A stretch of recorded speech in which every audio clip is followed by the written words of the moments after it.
ఢిల్లీలో జరుగుతున్న ప్రతిష్టాత్మక ఇండియా ఏఐ ఇంపాక్ట్ సదస్సుకు విదేశీ అతిథులు తరలివస్తున్నారు. పలువురు ప్రపంచ దేశాల అధినేతలు, గ్లోబల్ సంస్థల సీఈఓలు, ప్రతినిధులు ఇప్పటికే రాజధానికి చేరుకున్నారు. ఏఐ సమ్మిట్ ప్రధాన సెషన్ ని ప్రధాని నరేంద్ర మోదీ రేపు ప్రారంభించనున్నారు. ఇప్పటికే ఢిల్లీ చేరుకున్న ఫిన్లాండ్ ప్రధాని, సెర్బియా అధ్యక్షుడు హైదరాబాద్ హౌస్లో ప్రధాని మోదీతో భేటీ అయ్యారు.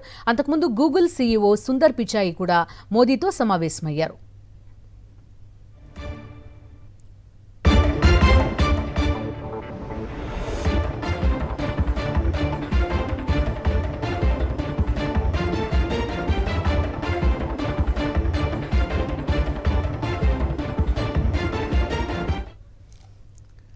ఇండియా ఏఐ సదస్సుకు ఐక్యరాజ్య సమితి సెక్రటరీ జనరల్ గుటెరస్తో పాటు 45కు పైగా దేశాలకు చెందిన ప్రభుత్వాధినేతలు, మంత్రిత్వ శాఖల ప్రతినిధులు హాజరవుతున్నట్టు విదేశాంగ శాఖ వర్గాలు వెల్లడించాయి. అతిథులు, ప్రతినిధుల రాకతో ఢిల్లీలో భద్రతను కట్టుదిట్టం చేశారు పోలీసులు.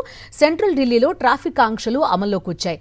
శనివారం సాధారణ సందర్శకులు ఎక్స్పోను చూసేందుకు అనుమతిస్తారు.